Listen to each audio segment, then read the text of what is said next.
जिला निर्वाचन अधिकारी माननीय एडीए साहब संजय महामारी और अन्य विराजमान सभी स्कूल से संस्था भाई और प्यारे बच्चे, नेशनल वोटर डे राष्ट्रीय मतदाता 14वां राष्ट्रीय मतदाता दिवस पर आप सभी का स्वागत है। जैसा कि पुनीत साहब ने एक्सप्लेन किया था, आपको उनका उद्बोधन था, जो थीम है नेशनल वोटर डे की, नथिंग लाइक वोट, वोट जैसा कुछ नहीं, वोट फॉर श्योर, वोट हम जरूर दें। अब ये थीम है, ये तभी हम इसको क्रियान्वित कर सकते हैं जब हम रजिस्टर करें अपने आप को। अब रजिस्टर करें तो कैसे रजिस्टर करें, इसके लिए क्या टूल्स हैं और इलेक्शन कमीशन ऑफ इंडिया ने हमें क्या प्रोवाइड किया कर रखा है, इसकी हमें जानकारी होनी चाहिए। एक आम जन को पता होना चाहिए कि जब इतनी महत्वपूर्ण बात आयोग ने बोली है तो उसके लिए हमारे पास क्या ऐसा टेक्नोलॉजिकल टूल है, आईटी का टूल है जिसपे कि हम करें। तो यहाँ पर सबसे पहले इस सर्विस को अवेल करने के लिए हमें बेसिक नॉलेज होना चाहिए कि हम कैसे रजिस्टर करें। इसके लिए एक फॉर्म 6 आता है, जो नया वोटर होता है उससे रजिस्टर हो जाता है। फॉर्म 7 डिलीशन और ऑब्जेक्शन के लिए होता है। फॉर्म 8 यदि कोई परिवर्तन करना होता है तो उसको परिवर्तन फॉर्म 8 के माध्यम से किया जा सकता है। यदि कोई शुद्धि करनी है या फिर स्थान का परिवर्तन करना है तो वो फॉर्म 8 के माध्यम से किया जाए। ये तो क्लियर है कि हमें रजिस्टर करना है तो आवेदन भरना है, और शुरू से हम आवेदन भरते हुए आ रहे हैं, तो उसके लिए ये फॉर्म की प्रक्रिया है। अब इसके लिए साधन क्या है, संसाधन क्या है, क्योंकि हम एक आईटी युग में जी रहे हैं और हमारे लिए सबसे एक सशक्त माध्यम है वो ऐप का माध्यम है। तो मैं जहां तक आपसे बोल रहा हूं कि यहाँ पर आपके पास एक वोटर हेल्पलाइन ऐप होना चाहिए और सभी के पास ये परमानेंट अपने मोबाइल के अंदर जैसे अपनी दूसरी ऐप है वैसे वोटर हेल्पलाइन ऐप तो होनी चाहिए। और खासकर जब चुनावी वर्ष चल रहा होता है या चुनाव आते होते हैं तो ये ऐप तो होना चाहिए। इस ऐप के कई फायदे हैं जिनको बाद में ब्रीफ में बताऊंगा आपको। अब जो ऐप पे काम नहीं कर पाते हैं तो उनके लिए डेस्कटॉप वर्जन भी है। तो सबसे अच्छी बात है कि आप क्योंकि जागरूक लोग हैं, गूगल करेंगे, इलेक्शन कमीशन ऑफ इंडिया लिखेंगे और रजिस्ट्रेशन करेंगे तो अपने आप ऐप खुल जाएगा। ऐप की जो डिटेल है, voter service registration portal app की डिटेल है voters.eci.gov.in। ये एक ऑथेंटिक ईसीआई की ऐप है।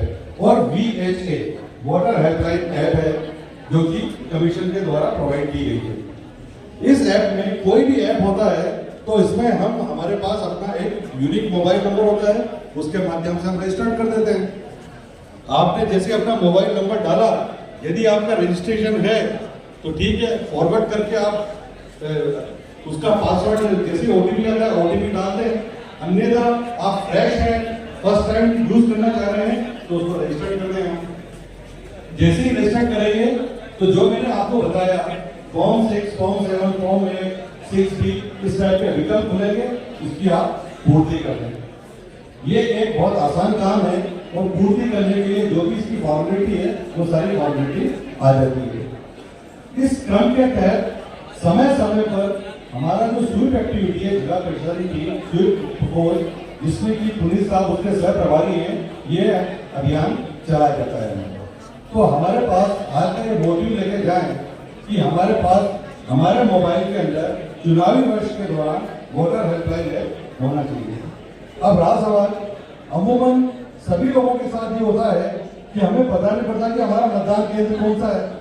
रजिस्टर्ड हो गए और हम वोट देने जा रहे हैं, कहाँ मतदान केंद्र वोट देने जाए, हमें इधर उधर किसी से बात करने की जरूरत नहीं है। क्यों? क्योंकि हमारे पास टूल है वोटर हेल्पलाइन ऐप। इस वोटर हेल्पलाइन ऐप के तहत आप अपना एपिक कार्ड डाउनलोड करेंगे तो उसमें आपके पास जो करंट पोलिंग स्टेशन है उसकी डिटेल आ जाती है। उसको डाउनलोड करने के लिए आपको पुनः वोटर हेल्पलाइन ऐप खोलना है और मोबाइल नंबर आपको डालना है। अब उसमें डाउनलोड कब होगा? जब आपका ये मोबाइल नंबर भी रजिस्टर्ड होगा आयोग की वेबसाइट पर। अभी तो आपने ऐप में इसको रजिस्टर किया है, अब आप उसको रजिस्टर करेंगे आयोग की वेबसाइट पर। यानी कि हम परिवर्तन कर रहे हैं वोटर की इंफॉर्मेशन में। तो फॉर्म 8 आप खोलेंगे और उसमें आप मोबाइल नंबर डालेंगे तो आपका मोबाइल नंबर रजिस्टर्ड हो जाएगा। इससे क्या बेनिफिट होगा कि समय समय पर आपके पास जो भी महत्वपूर्ण जानकारी है, मैसेज है, आयोग द्वारा आपको अलर्ट के माध्यम से दे दिया जाएगा। और फायदा क्या मिलेगा? जब भी आपका चुनाव होगा, एक तो फिजिकल मोड में पर्चियां बढ़ती हैं जो बीएलओ के माध्यम से बढ़ती हैं, या दूसरा आपने अपने उसको रजिस्टर किया बीएचए को, मोबाइल नंबर पे आपने एंटर किया और वहां पर डाउनलोड एपी कार्ड आता है, डाउनलोड जैसे ही करेंगे तो आपको अपने मतदान केंद्र की डिटेल मिल जाएगी। जो ये प्रोसेस है वोटर हेल्पलाइन ऐप का, सेम वही प्रोसेस आपका जो डेस्कटॉप पोर्टल है वही कार्रवाई आपको करनी होती है। इसके अलावा इसके और क्या फायदे हैं? जैसे आपको सर्च करना है अपना एपी कार्ड, वो आप सर्च कर सकते हैं। और इसके अतिरिक्त आपको फैमिली में परिवार के किसी और सदस्य का एपी कार्ड सर्च करना है या इसमें बारकोड को सर्च करना है तो उसके माध्यम से आप इसको सर्च कर सकते हैं। ये एक कॉमन और जनरल अवेयरनेस का कार्यक्रम है। इसके अलावा कई टूल्स हैं। एक इसके अंदर जैसा कि आपको बताया गया था, एक सक्षम ऐप होती है। जैसे आपके परिवार में यदि कोई स्पेशल एबल्ड पर्सन है, उसको आयोग की सुविधा देनी है प्रशासन द्वारा, उसके द्वारा व्हील चेयर या अन्य सामग्री का इंतजाम किया जाता है, तो वो अपने आप को सक्षम ऐप के माध्यम से रजिस्टर कर सकता है। तो ये उन लोगों के लिए है क्योंकि आप भी हमारा यहाँ से प्रशिक्षण लेने के बाद अगेन प्रचार प्रसार का काम करेंगे, एक अवेयरनेस का काम करेंगे।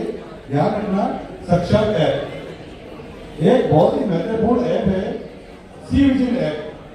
जैसा कि अभी कुलदीप साहब ने बताया था, लिक्विड डिस्ट्रीब्यूशन हो रहा है या कोई फैक्ट्री हो रही है, तो इस टाइप का अगर आप अपने परिवेश के अंदर जब चुनाव में आदर्श आचार संहिता लग जाती है और इस प्रकार की अनियमितता होते देखते हैं तो आप सी विजिल ऐप को आप रजिस्टर करते हैं। इसमें जो भी ग्रीवांस है उस ग्रीवांस को आप 100 मिनट के अंदर आपका सोल्यूशन मिल जाएगा, उसको आप डाल दें और आपका 100 मिनट के अंदर का सोल्यूशन मिल जाएगा।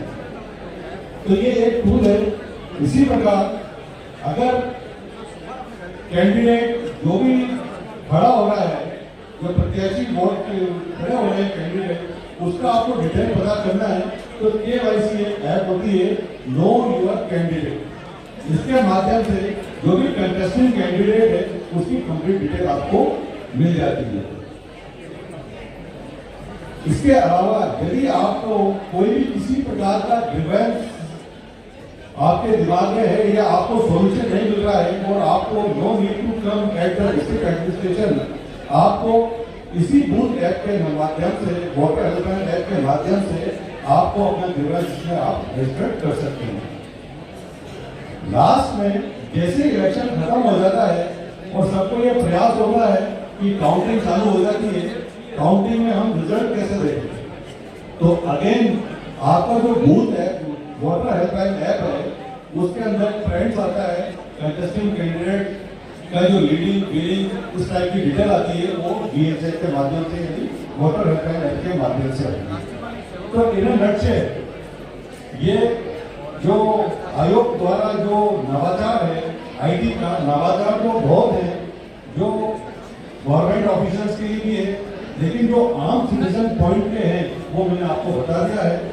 यहाँ से जाए या जहाँ हो तो आप कम से कम प्रयास करें, अपने मोबाइल को खोलें और वोटर हेल्पलाइन ऐप के माध्यम से अपने आप को आप रजिस्टर करें, क्योंकि आने वाला समय अभी चुनाव वाले हैं, लोकसभा चुनाव 2004, उससे ही आपके लिए ऐप बहुत महत्वपूर्ण होगा।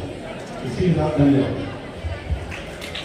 अभी बहुत महत्वपूर्ण जानकारियों के साथ हमसे मुखातिब थे NIC के डायरेक्टर साहब श्रीमान मजहर हुसैन साहब। उद्बोधन के लिए आपका बहुत बहुत धन्यवाद। जोरदार तालियां बजाई जाएं। आपको धन्यवाद कहने के लिए। और आपने एक बहुत इम्पोर्टेंट ऐप बताया है, वोटर्स हेल्पलाइन ऐप, जिसको मैंने अभी सुना और मैं उसको सबसे पहले डाउनलोड करने वाली हूँ। बच्चों, आप में से कितने बच्चे ऐसे हैं जो वोट देने काबिल बन गए हैं? और बाकी जो बच्चे बैठे हैं तो कह रहे हैं हमारा वोट से क्या लेना देना, जैसे तुम तो कभी बड़े हो गए और 18 साल से ऊपर होने के बाद वोट देने जाओगे ना। जो बच्चे बैठे हैं और 18 साल के हो जाएंगे, वो वोट देने जाएंगे ना? तो थोड़ा जोर से बोलो, आप तो युवा शक्ति हो, आप में हमसे ज्यादा ताकत है। क्या आप जाएंगे? Good, vote for sure. और